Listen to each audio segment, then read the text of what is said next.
Bismillahirrahmanirrahim. Alhamdulillahi Rabbil Alamin. Ar-Rahmanir-Rahim. Maliki Yawmiddin. Iyyaka na'budu wa iyyaka nasta'in. Ihdinas siratal mustaqim. صراط الذين أنعمت عليهم غير المغضوب عليهم ولا الضالين آمين. Amin, amin, amin ya Rabbal Alamin. Moga dengan istiqamahnya kita duduk dalam halaqah ilmu, Allah kurniakan kefahaman, Allah kurniakan kerahmatan, Allah kurniakan keberkatan dan kebaikan. Tanpa membuang masa lagi, saya dengan penuh ta'zim menyerahkan kepada Al-Fadhil Ustaz. Tafadhal mashkura. A'udzu billahi minasyaitonir rajim. Bismillahirrahmanirrahim. Alhamdulillah. Alhamdulillahilladzi hadana lihadza wa ma kunna linahtadiya laula an hadanallah. Asyhadu an la ilaha illallah wahdahu la syarikalah. Wa asyhadu anna Muhammadan 'abduhu wa rasuluh. Allahumma salli wa sallim wa barik ala Muhammad wa ala ali Muhammad. Kama sallaita ala Ibrahim wa ala ali Ibrahim fil alamin innaka Hamidum Majid. Rabbi syrah li sadri wa yassir li amri wahlul 'uqdatam min lisani yafqahu qawli. Subhanaka la ilma lana illa ma 'allamtana innaka antal alimul hakim. Rabbi yassir wa la tu'assir, Rabbi tammim bil khair ya arhamar rahimin.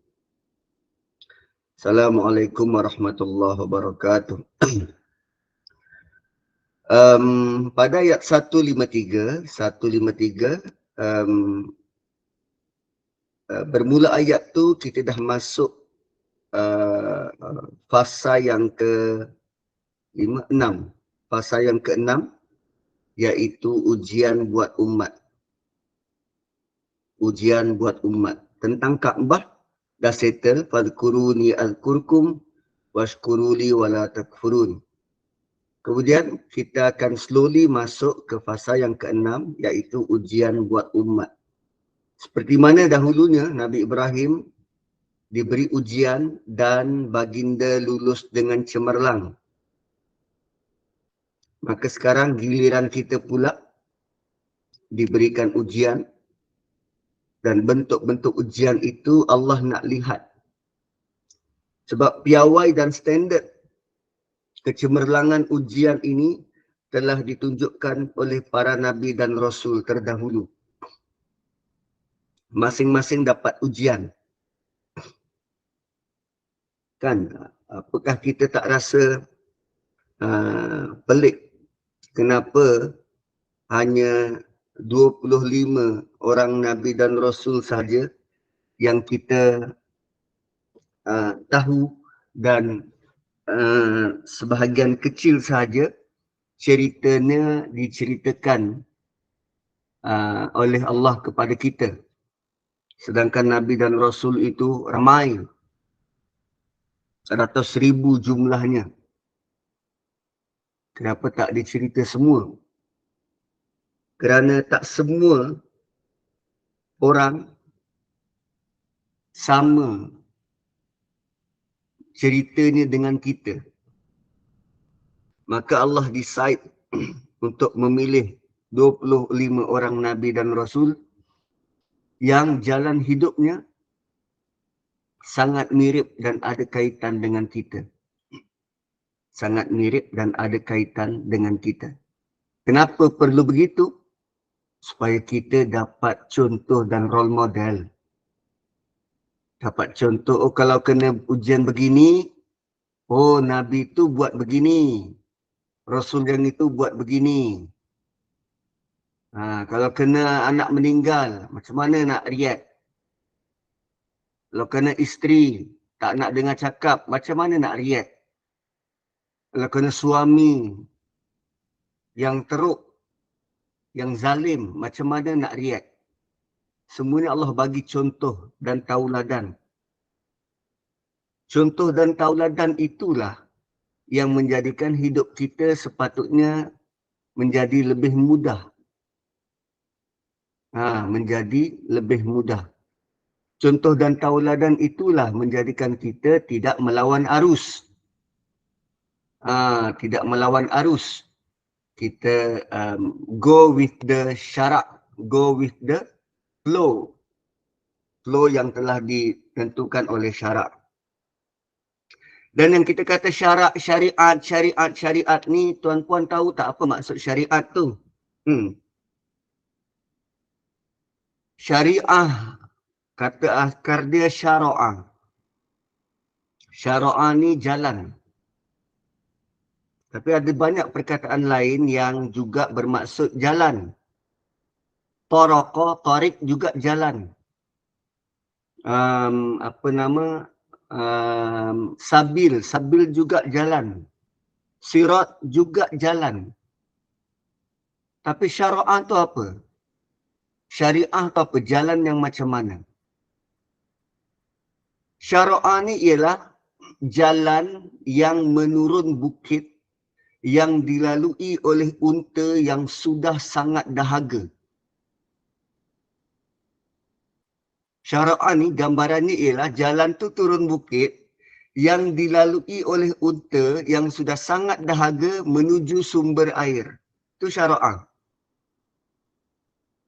Kita ni ibarat unta yang sudah sangat dahaga. Kita desperate sangat air ni. Tanpa air kita mati. So sekarang Allah jadikan satu jalan. Jalan tu turun bukit. Kita kadang tak perlu usaha kuat pun untuk menuruni jalan tu. Graviti sudah bantu kita menuju ke sumber air. Dan sumber air tu apa? Quran. Itu maksud syarak. So jalan yang Allah sudah sangat mudahkan kita untuk hidup.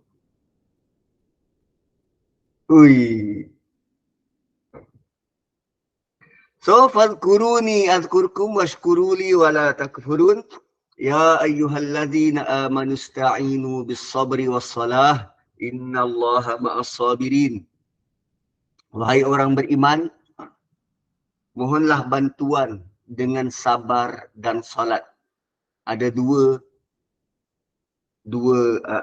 cabang untuk kita mohon bantuan. Ada dua perkara utama yang perlu kita buat untuk mohon bantuan.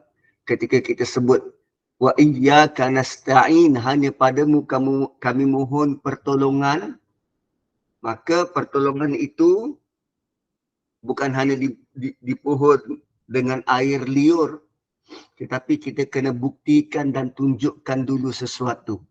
Kita tunjukkan dengan kesabaran, kita tunjukkan dengan salat. Kita tunjukkan dulu dengan kesabaran dan kita tunjukkan dulu dengan salat. Sabar kita dah ulas pada pertemuan yang lalu. Jangan doa minta jadi penyabar, kerana itu seolah-olah kita minta balak dari Allah. Dan hari ini kita nak pergi ke wassalah, tentang salat. Solat maksudnya apa? Solat maksudnya hubungan. Silaturrahim. Tu kata akar daripada solat. Silah. Hubungan. So hubungan yang macam mana? Sebab untuk kita bina hubungan ini, kita perlu dahulukan dulu dengan sabar. Tidak mengeluh. Tak cerita pada orang lain. Bila tak cerita pada orang lain, benda tu berbuku dalam hati. Kita ni jenis makhluk yang perlu diluahkan. Kita perlu juga bercerita. Tapi Allah tak bagi cerita pada orang lain. Lalu kita nak cerita pada siapa? Maka Allah bina satu sistem. Sistem hubungan, connection. Maka waktu berhubung inilah kita luahkan mengadu kepada Allah. Dengan kerjakan salat, sewaktu ada waw dan Wasta'inu bis sabri, mohon bantuan dengan sabar dan solat.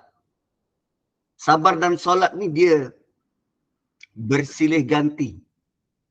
So dengan kerjakan solat, kita mengadu, berdoa kepada Allah. Sebab tu bagi mereka-mereka yang tak setuju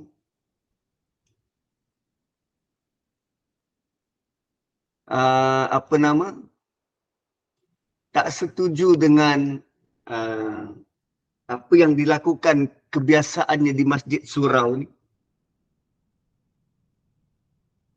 Kan lazimnya kita berdoa ni lepas solat. Doa ramai-ramai lepas solat. Kenapa kita doa lepas solat? Sebab mak bapak kita buat. Kalau tanya kenapa tanya pada mak bapak kita kenapa doa lepas solat? Sebab atuk nenek dia buat. Kita copy paste. Tapi rupanya berdoa ni sepatutnya dalam solat. Waktu kita in connection dengan Allah. Bukan di luar solat. Di luar dari connection. Sama macam tuan-puan, kalau kita sedang dalam mesyuarat, kita kan boleh terus berhubung dengan tuan pengurusi sebelum apa-apa keputusan dibuat. Dalam mesyuarat, bincangkan dalam mesyuarat. Kalau ada masalah, nyatakan dalam mesyuarat. Apa berlaku kalau dah habis mesyuarat, kita dengan ada benda yang tak puas hati, kita bincang di luar mesyuarat, mengutuk ataupun baru nak minta perkara yang kita nak di luar mesyuarat. Paling tidak, urusti akan kata, next meeting lah kita bincang. Next meeting kita bincang. Sepatutnya berdoa ni dalam solat. So, solat tu sendiri, kita sedang berhubung dengan Allah. Me time dengan Allah. Waktu yang sangat personal antara kita dengan Allah. Dan mohonlah apa yang kita nak mohon dalam solat. Selepas solat, apa yang Nabi lazim buat ialah Nabi berzikir. Gitu. Tapi kerana kebiasaan itu, kita tak bolehlah terus-menerus, ini bid'ah. Ini sesat. Tak bolehlah macam tu. Teknik mengajar dan belajar ini kan pelbagai.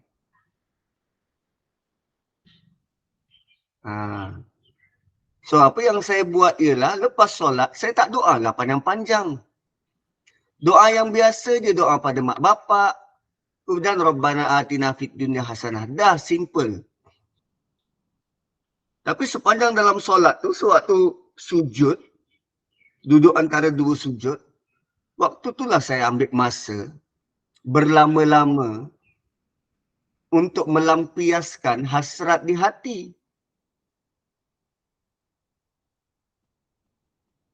Kan apa yang kita ucap duduk antara dua sujud tu? Bighfirli warhamni wajburni warzuqni wahdini wa'afini wa'fu anni. Itu doa yang sangat magnificent, sangat luar biasa. So, minta bantuan itu kenalah ada cara dan teknik yang betul. Minta bantuan dengan sabar dan solat. Dan solat ni hubungan kan? Berhubung. Solat ialah permulaan kepala kepada doa. Sebab solat itu sendiri adalah doa. Solat itu sendiri, selain daripada maksudnya berhubung, solat itu sendiri adalah doa. Sebab setiap kali kita berdoa, kita sedang mencipta connection dengan Allah.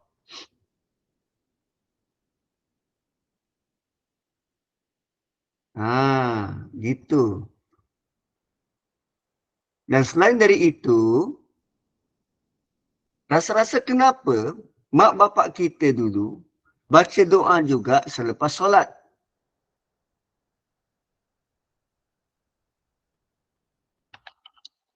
Sebab Nabi pernah pesan pada kita, bacalah doa selepas kita buat benda baik. Lepas kita buat amalan yang baik, kita baca doa.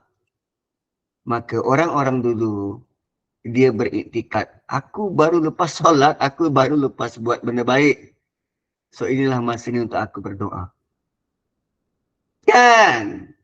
Kalau kita tak terangkan macam ni, mana yang ekstrim, tak ada baca doa lepas solat. Dia akan terus pegang pada tak ada baca doa lepas solat. Nampak tak? Yang penting ialah apa yang kita buat, kita tahu kenapa. Bukan ikut-ikut. Gitu.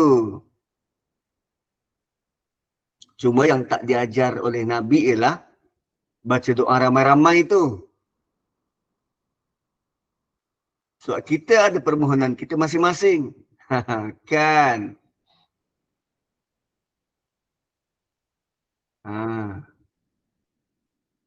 So, bila sebut tentang solat, kita perlu lihat ayat 45. Ayat 45. Cuba tengok ayat 45, apa yang disebut. Ayat 45 surah Baqarah. Ingat lagi tak? Wasta'inu bis-sabri was-salah wa innaha lakabiratun illa 'alal khashi'in. Nasihat itu diberi kepada orang Yahudi. Dan sekarang nasihat yang serupa. Tinggal lagi Allah mulakan dengan wahai orang beriman.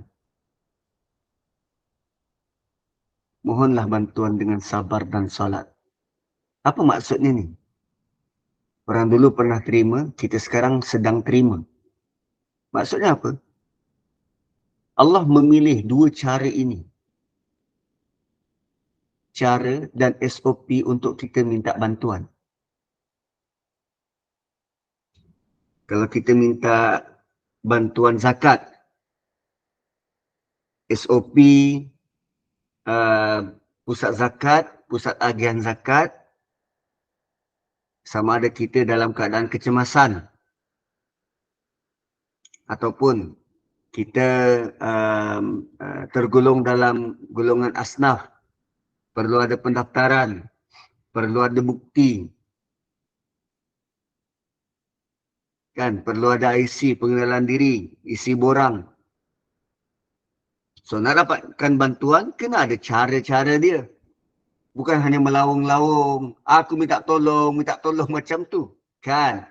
So SOP-nya sama. Nak minta bantuan, sabar dan solat. Nak minta bantuan, sabar dan solat.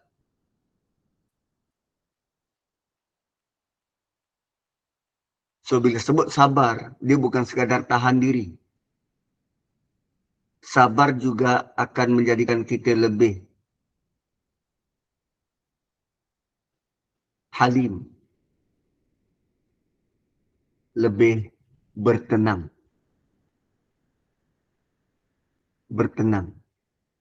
Nanti hari Isnin, saya akan sambung kupas surah Saffat ayat 102 sampai 110 tentang Nabi Ibrahim dan anaknya, Nabi Ismail. Dalam Quran, Allah menggelar diri dia sebagai Al-Halim. Al-Halim. Dan hanya ada dua orang manusia yang diberikan sifat itu, yang dipanggil dengan sifat itu. Manusia pertama Nabi Ibrahim, manusia kedua Nabi Ismail. Kedua ini digelar sebagai Halim. Halim itu apa? Tenang. Dia bertenang. Tuan-puan pernah dengar seorang anak remaja yang bila disuruh diberi arahan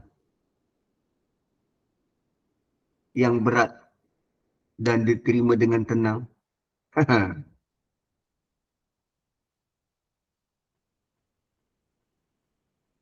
Kan, anak remaja yang diberi arahan yang berat, yang dia tak suka, diterima dengan tenang. Tu Ismail, dia terima dengan tenang. Nak dapatkan tenang ini perlu didahului dengan sabar. Satu apa yang disebut oleh Nabi Ismail ialah kata jiduni insyaallahu minas sabirin. Engkau akan dapati aku dalam kalangan orang yang sabar dengan izin Allah.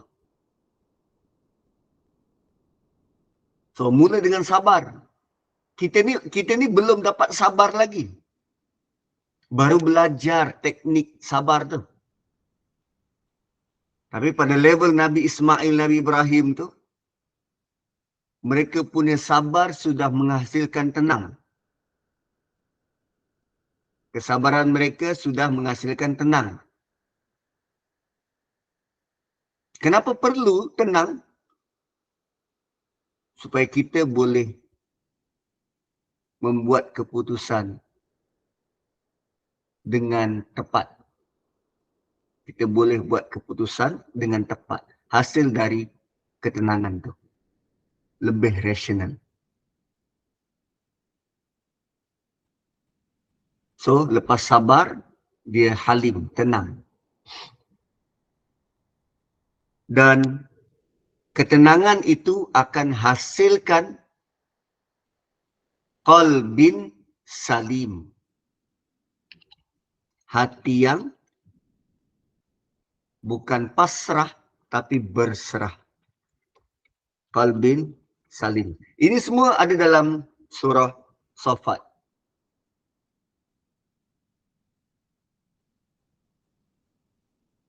Ketenangan akan hasilkan qalbin salim. Qalbin salim. Hati yang sejahtera. Hati yang berserah. Hati yang selamat.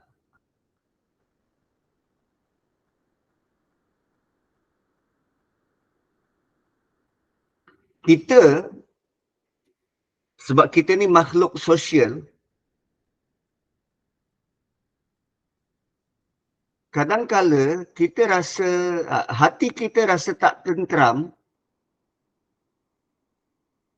bila kita berhadapan dengan orang yang sukar diduga.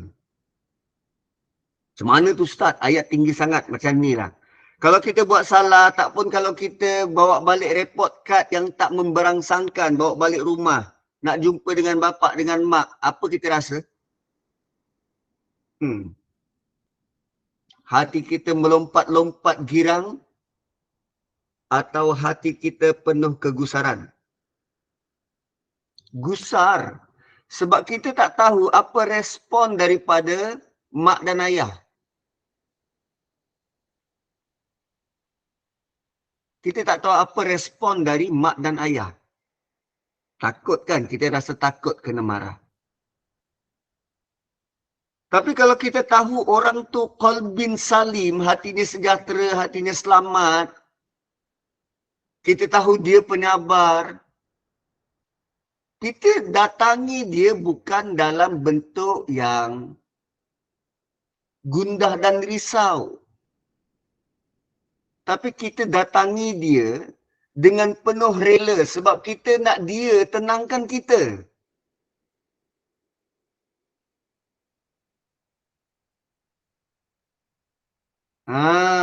Kan?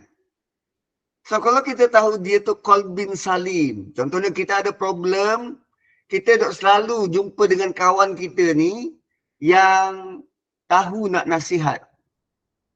Kita datang dengan rela hati. Qalbin salim. Sebab kita tahu hati dia tak ada ill intention pada kita. Hati dia tak ada rasa cemburu pada kita. Hati dia tak akan judge kita. Satu kita senang dengan dia. Begitulah hati Nabi. Sehingga para sahabat merasa dialah orang yang paling Nabi cinta. Tu qalbin salim, tu hati yang sejahtera. Hati yang orang rasa damai bila berhadapan. Kita tak nak ke jadi orang macam tu? Nak. Tapi mulakan dengan sabar ni. Mulakan dengan hubungan dengan Tuhan. Begitu. Dan bayangkan, bila kita sedang bersabar, sabar juga bermaksud konsisten. Teguh. Konsisten. Juga bermaksud persisten. Bayangkan, kita dalam usaha nak belajar jadi orang yang sabar, jadi orang yang committed, konsisten ni, Allah bagi jaminan. Allah bersama dengan orang yang sabar. Solat ni kan perbuatan, hari-hari kena buat. So konsisten kita buat solat tu, Allah bersama dengan kita. Sebab ada nilai konsistensi. Benda sedikit kita buat tapi berpanjangan, Allah jamin, Allah bersama dengan kita. Bayangkan kalau Allah sudah bersama dengan kita, siapa yang boleh apa-apakan kita? Tak ada kan? Gitu. So bila Allah kata, wasta'inu bis sabri was salah, mohon bantuanlah dengan sabar dan solat. Sebenarnya ayat ini, nasihat ini, panduan ini sudah cukup untuk kita keluar dari apa yang kita fikirkan tentang masalah dunia.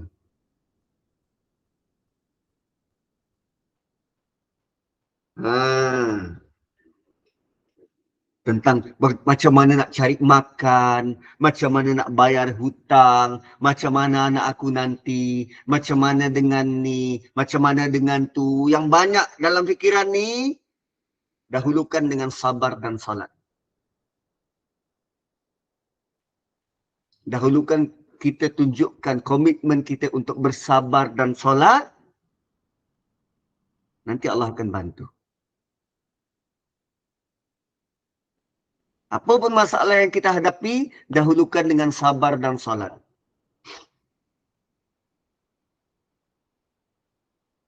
Jangan melompat dulu. Gitu. Sebab selepas daripada ini, Allah akan bagi tahu untuk kita ada ujian-ujian, dan ujian yang tertinggi adalah ujian jihad. Ujian tertinggi ialah ujian jihad. Lalu Allah kata, wala taqulu liman yuqtalu fi sabilillahi amwata. No, orang yang mati dalam keadaan berjuang, dia tidak mati. Jangan cakap mereka mati. Itu ujian tertinggi.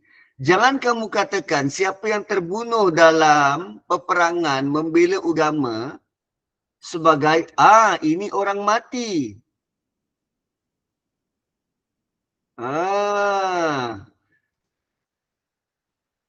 Sekarang Allah masukkan tentang apa bentuk ujian yang bakal kita lalui. Untuk agama ni, kemuncak kepada ujian mempertahankan agama Dia bukan wang jadi taruhan, tapi nyawa. Nyawa jadi taruhan. Dan setiap kita takut mati. Setiap manusia ni memang takut mati.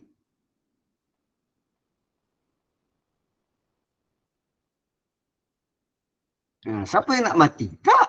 Semua takut mati. Allah kata, wala taqulu liman yuqtalu fi sabilillahi amwata. Jangan kamu sangka orang yang mati berjuang itu mati, tak. Bal ahya, bahkan mereka hidup.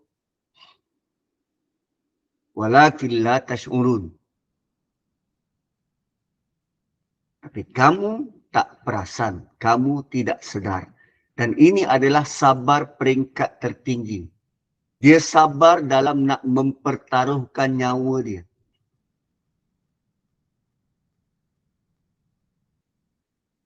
Bila Allah kata wala taqulu, jangan berulang kali engkau rasa begitu.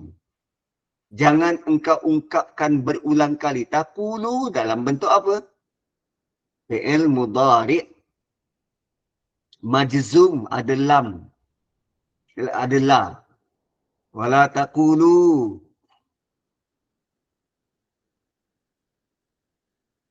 So, bila kita nak sebut ni, bukan sebut ikut sebut saja. Mati dah si Fulan. Tak. Bal ahya, akan tetapi mereka hidup. Siapa yang terbunuh di jalan Allah sebagai benar-benar mati. Tak, mereka tidak mati. Tetapi itulah kehidupan sebenar. Cara bagaimana mereka hidup, kita langsung have no idea. Sama macam kalau kita kata,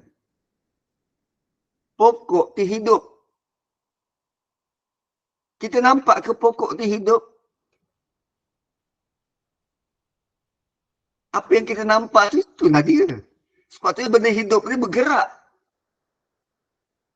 Pokok juga bergerak tapi dengan bantuan angin. Kita kategorikan ke pokok sebagai benda hidup? Atau kita kata apa? Tiang tu hidup. Nilai kehidupan ni pun kita masih lagi samar-samar. Hidup ni macam mana? Ada yang Allah kata dia tu kelihatan hidup tapi mati. Yang mati hati dia. Yang hidup tu apa? Yang mati tu apa? Hidup mati ni subjektif. Subjektif.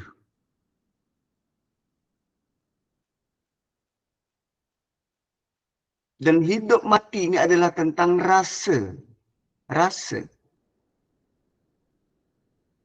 Bukan kalau kata kullu nafsin za'iqatul maut. Setiap diri akan merasai. Za'iqah itu maksudnya rasa. Za'iqatul maut, dia rasa mati tu. So mati bukan keadaan, mati ialah rasa. Macam kita rasa durian. Kita tak kata orang tu yang makan durian, dia dah jadi durian. Tak, dia merasai durian.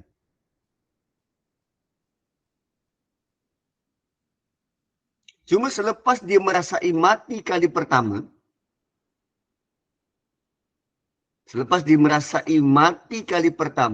dia takkan pergi kepada kehidupan sebelum tu. Dia akan teruskan perjalanan pada hidup akan datang.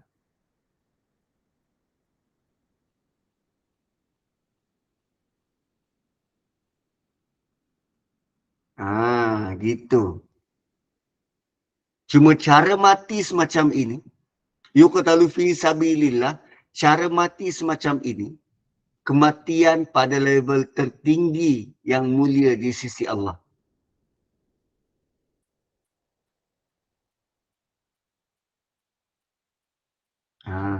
So kalau kita nak kaitkan dengan ayat sebelum ni, kan ayat sebelum ni nasihatnya kita perlu bersabar. Dan antara sabar paling tinggi diperlukan adalah bila orang yang kita sayang mati. Dan antara mereka yang mati, kematian yang dicemburui ialah kematian berperang di jalan Allah. Ada banyak kategori mati, tapi kategori mati semasa berjihad ini dia bukan mati biasa. Mereka sebenarnya hidup. Dan kehidupan mereka, kehidupan yang bukan calang-calang. Dan ini kehidupan luar biasa. Mereka sudah diberikan rasa nikmat syurga tu sebelum melalui perbicaraan di mahsyar. Ini kelebihan orang mati syahid.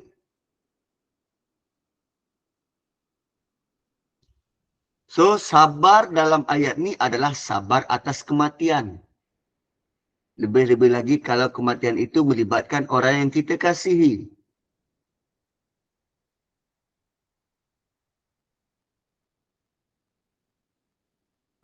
Begitu. Bal ahya, bahkan mereka hidup. Dan menariknya, waktu ayat ini turun,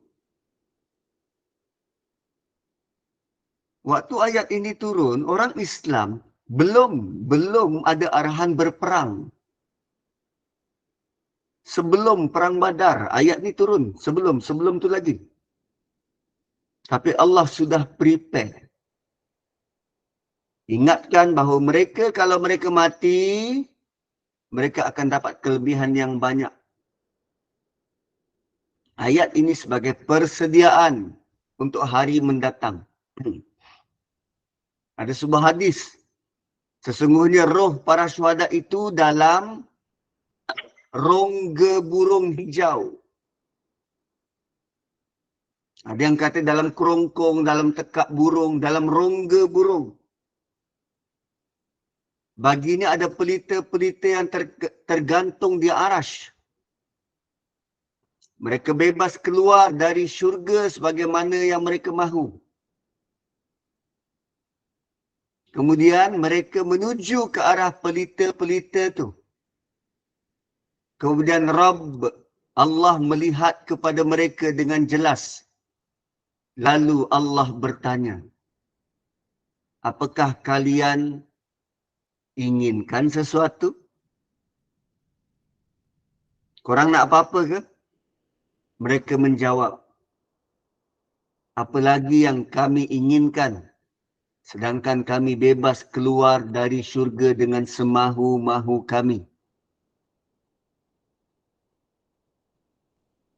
Rabb, Tuhan, mengizinkan hal itu berlaku kepada mereka sebanyak 3 kali.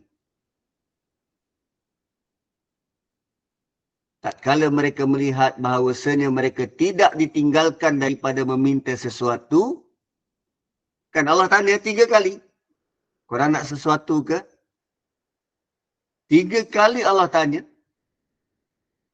Maka tatkala mereka melihat bahawa mereka tidak ditinggalkan atau tidak dihampakan, minta dapat, maka buat kesekian kalinya mereka meminta, wahai Tuhan, wahai Rabb, ya Rabbi, kami ingin Engkau pulangkan semula roh kami ke dalam jasad kami, sehingga kami dibunuh di jalan-Mu sekali lagi.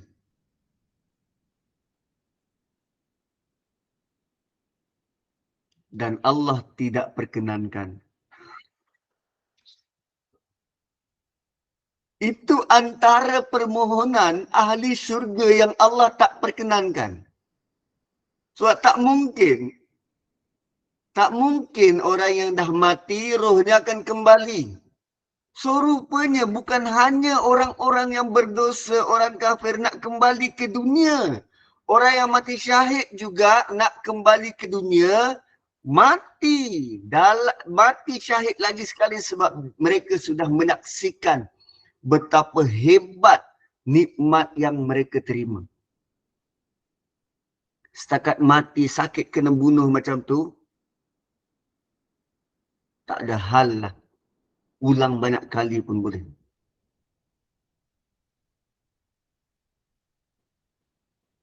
Hui. Gitu.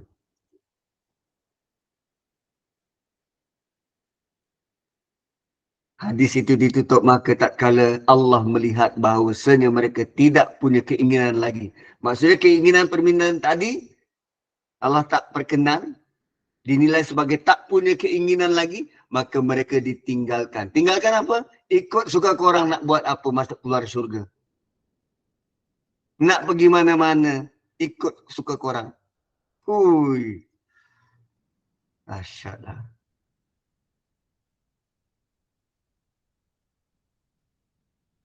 Walakin la tash'urun. Sedangkan mereka tak perasan.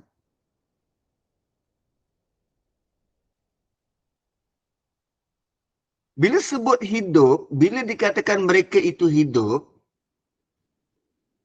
sebab kehidupan ni kan banyak jenis. Bayi dalam perut ibu tu sudah hidup. Tapi sama ke hidup dengan kita? Tak. Alam roh tu dah hidup. Tapi sama ke dengan kehidupan kita? Tak. Maka jangan sangka kehidupan itu sama seperti yang kita pernah gambarkan. Sebab kehidupan yang kita gambarkan itu sangat terbatas. Punya terbatas, ia adalah sekitar otak kita yang kecil tak boleh nak keluar daripada tengkorak kita ni. Tu, punya terbatas cara kita berfikir, tak boleh nak keluar daripada tengkorak kita ni nak fikirkan apa gaya hidup, cara hidup mereka tu. Yang dikatakan ahya, inilah kehidupan. Bahkan mereka hidup. Itulah kehidupan sebenar. So Allah mulakan dengan kesabaran, ujian peringkat tertinggi yang perlu diterima melalui kesabaran, iaitu ujian kematian. Dan kematian paling mulia adalah mati syahid. Next, walanabluwannakum bisyai'im minal khawfi wal ju'.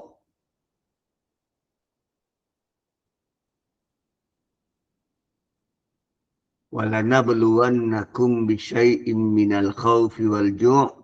Walanabluwannakum, dan kami akan menguji kamu. Lam pasti. Lam tu boleh jadi lam sumpah. Lam kepada jawab sumpah. Dan kami pasti akan menguji kamu. Nun ada dua. Itu maksudnya dua kali penekanan. Walanabluwannakum. So, lam satu kali penekanan. Nun dua kali penekanan. Semua sekali ada tiga kali. Ayat ini, walanabluwannakum, kita boleh ertikan sebagai pasti kamu akan diuji. Kami akan menguji kamu. Pasti. Allah sudah janji.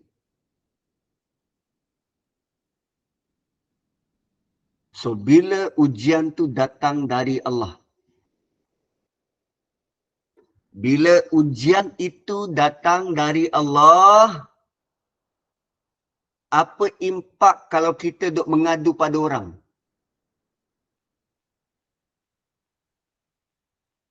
Ada bawa kesan apa-apa? Ada boleh bantu apa-apa?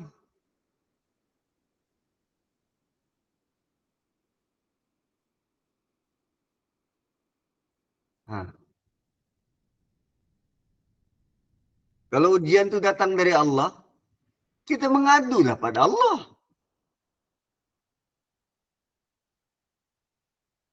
Kan? Tak gitu. Kan Allah dah janji pasti, pasti. Balak ni ujian. Dan balak ni ujian yang besar, berat. So tak perlu nak mengadu dekat Facebook, dekat Twitter, mengeluh kalau ada banyak dugaan, sebab memang itulah fungsi dunia ni. Itulah bentuk kehidupan dunia ni, kehidupan paling rendah.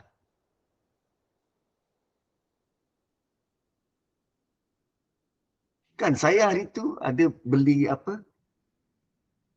Beli cupboard. Beli kabinet macam tu untuk simpan baju anak.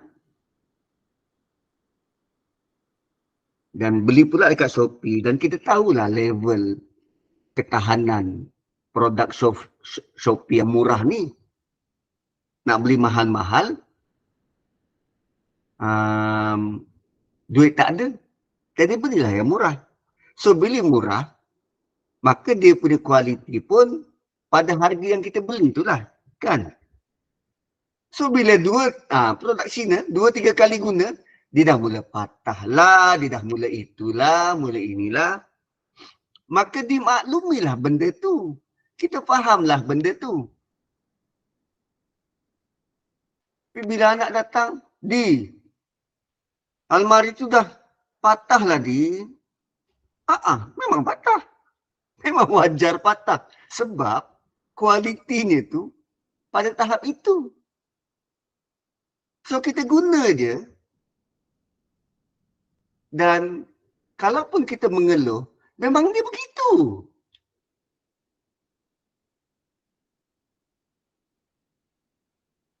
Satu kalaupun nak mengeluh pada Tuhan, ya Allah, aku tak tahulah ya Allah, aku tak tahulah. Aku dah bosan lah ya Allah. Mengeluhlah pada Allah.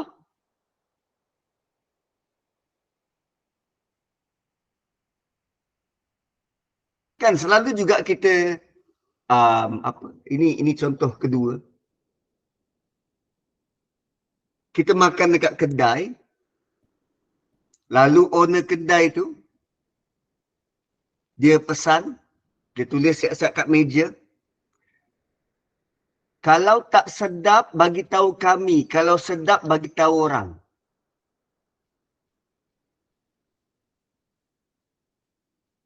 Kan? Kalau tak sedap bagi tahu kami, kalau sedap bagi tahu orang.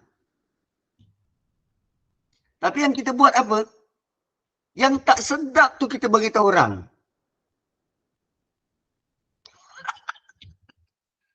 Kan pelik kita ni.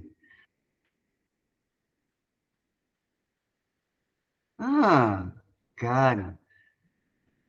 So Allah dah bagi tahu siap-siap. Dunia ni ujian.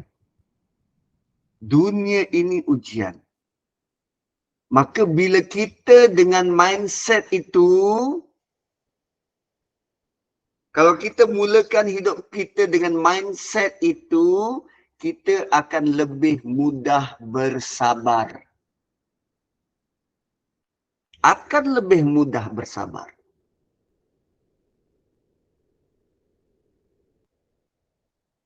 Bangun pagi kita dah set. Dunia ni ujian. Apa yang datang hari ni memang ujian. Memang ujian. Bila kita dah mindset macam tu, kita tak akan melatah. Kita tak akan merungut. Saat kita tahu, ini ujian. Dan dia datang dalam pelbagai bentuk yang tak boleh kita fikirkan. Sebab otak kita terhad. Terhad sangat. Nak mikirkan bentuk ujian tu. Kan bangun tidur, ujian pertama apa? Nak bangun ke tak? Pula hari Sabtu. 8:30 dah kelas. Tu ujian. Nak bangun ke tak tu? Nak bangun ke tak? Ujian seterusnya apa? Dah semayang, siap-siap, mandi semua. Ujian seterusnya, bila buka dia almari, oh tak ada baju nak pakai. Tak ada baju nak pakai, itu ujian seterusnya. Tak ada baju nak pakai. Dia menung kat situ setengah jam. Pakai baju apa lagi. Yang tadi ni rambut basah dah kering. Rambut basah dah kering. Itu ujian tu ujian. Jadi kalau kita melihat walanabluwannakum sebagai ujian, wow, kita akan ready untuk hadapinya. Kan? Dia macam contoh ketiga, kalau kita pergi mencandat sotong. Candat sotong di mana? Kena guna bot ke tengah laut.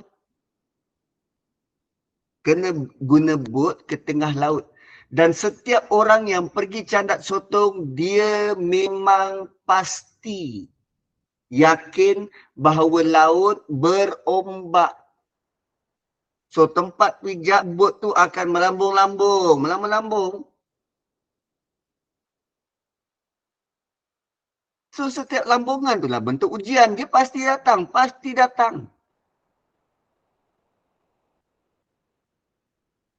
Orang yang biasa pergi pun boleh mabuk. Tu. Ujian ni macam ombak yang datang ke pantai tu. Dia pasti ada, pasti. Jangan risau. Senang kita ujian, sempit kita ujian, sehat kita tu ujian, sakit kita ujian, kaya kita ujian, kayap kita ujian. Kan, single kita ujian, berpasangan kita ujian. Muda kita tu ujian, tua kita ujian. Semua, setiap inci perjalanan ujian.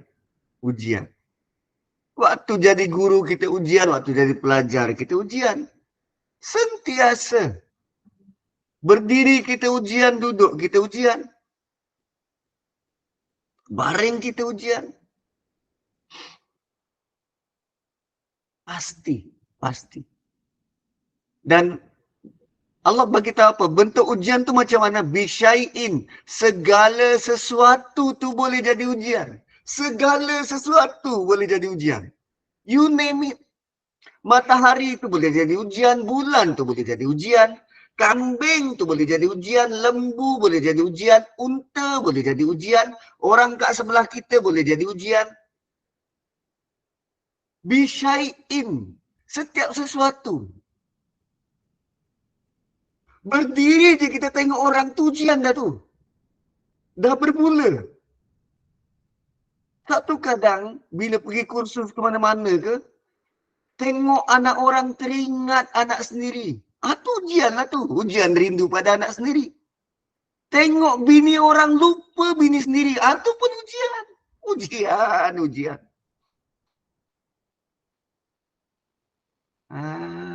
Kan. Hari tu saya dengar perkongsian saya punya kawan, Ustazah Nazirah. Surah Nur tu dia sebut ada dua ayat, ayat 30 dan 31.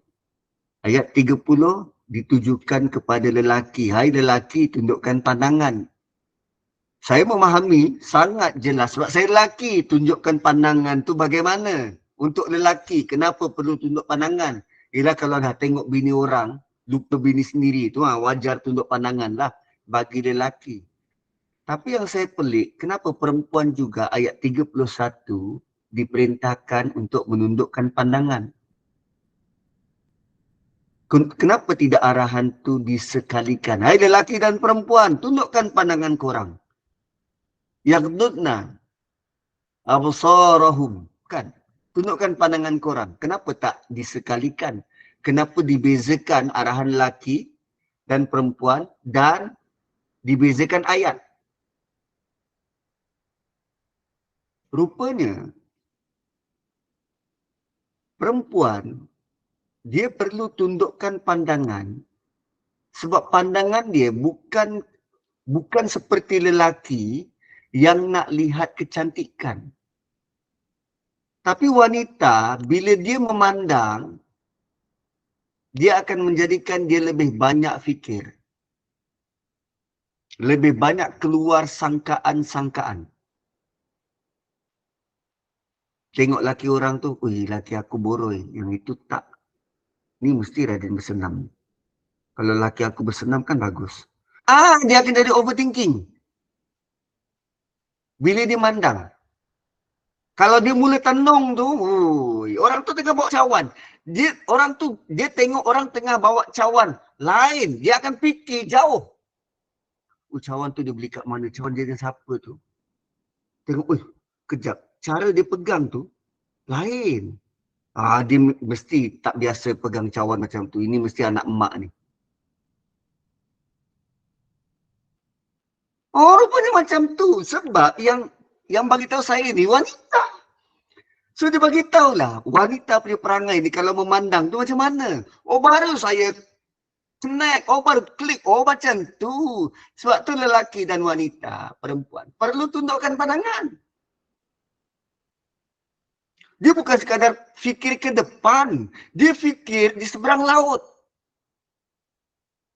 Dia fikir another universe, multiverse atau perempuan. Mikir. Dia boleh pergi ke alam semesta, di sebalik bulan sana. Walhai yang kat depan dia tu lelaki sedang pegang gelas. Tu je.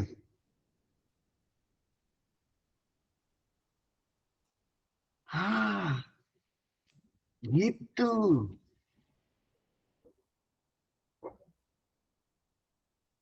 So masing-masing ada ujian tu. Masing-masing ada ujian tu. Hanya dengan kita buka mata, ujian sudah bermula.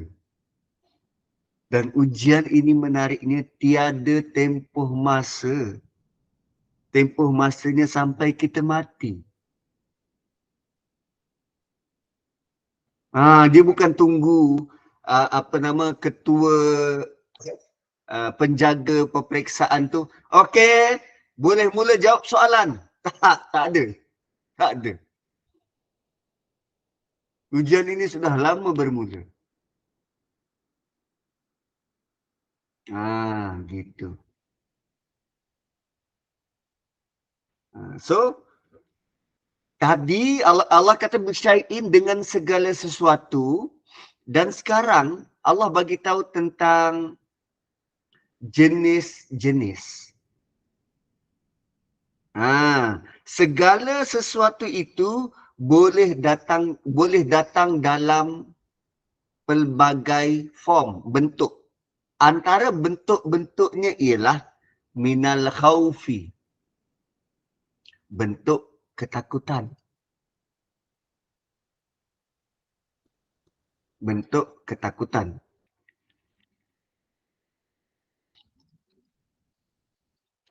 Apa maksud bentuk ketakutan ni? Tuan-puan, apa benda yang tuan-puan takut?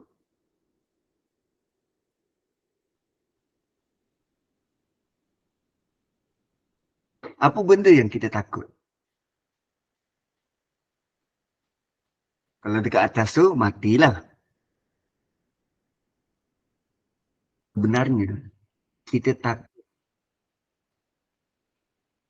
tentang masa depan.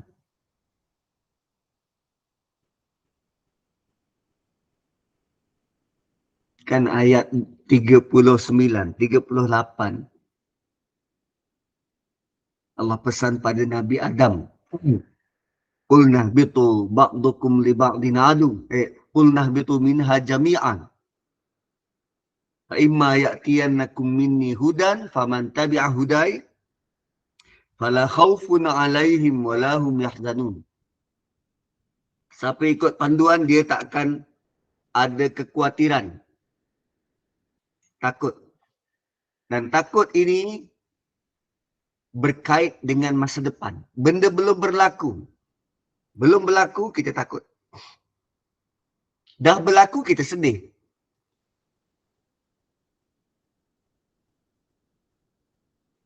Kan sedang dapat resepi baru.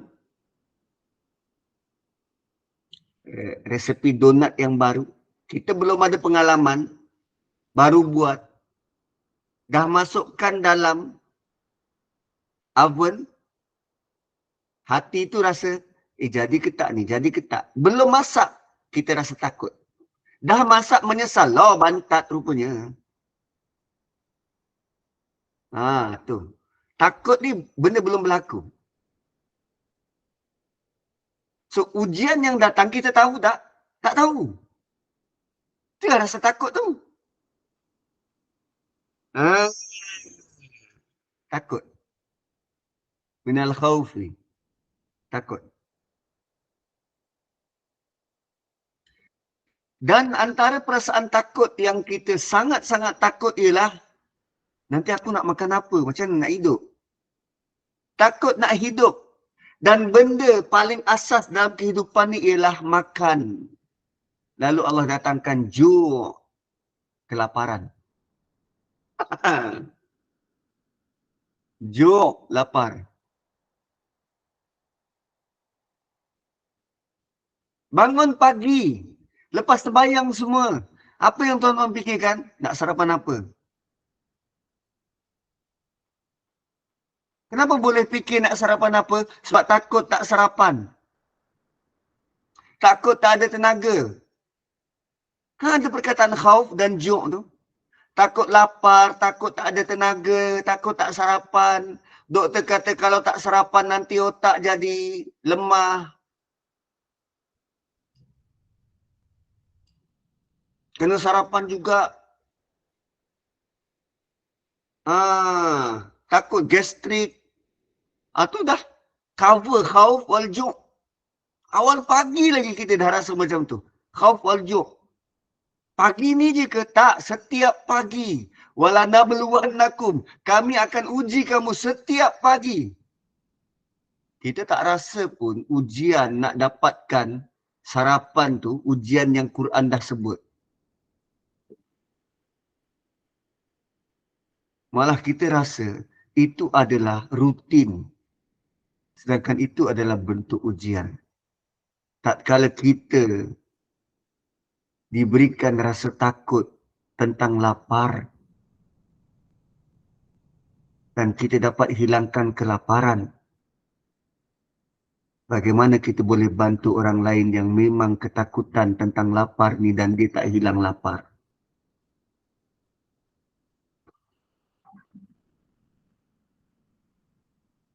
Dan lebih menakutkan ialah bagaimana kalau kita rasa kita masih belum puas tapi kelas dah habis. Kita jumpa esok pagi. Barakallahu li wa lakum ke peringkat seterusnya. Assalamualaikum warahmatullahi wabarakatuh. Waalaikumsalam warahmatullahi wabarakatuh. Ustaz, nak cepat ke? Kita nak buka soalan ke, Ustaz? Besoklah besok. Nak pergi korban. Potong kambing hari ni Ustaz kan? Potong kambing hari ni. Kita Masya bantu Allah. raja ni Tahu penengok. dah.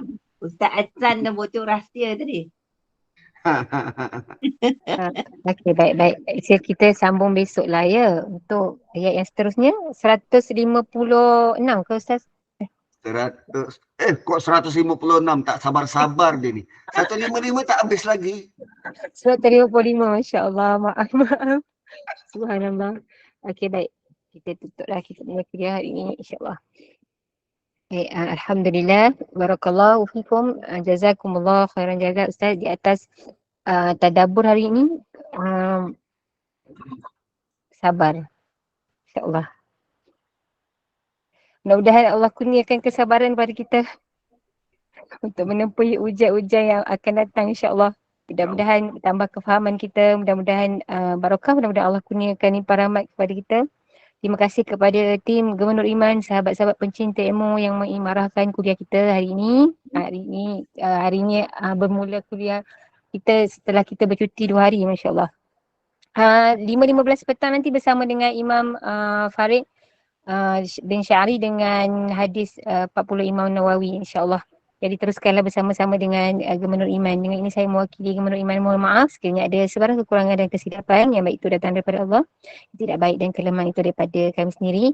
Kita sambung lagi besok tadabbur, tak sabar rasanya sebagai penutup majlis. Mohon sekali lagi kepada Ustaz untuk bacakan tasbih kafarah dan surah As. Saya sudahi dengan wabillahi taufiq wa hidayah. Wassalamualaikum warahmatullahi wabarakatuh.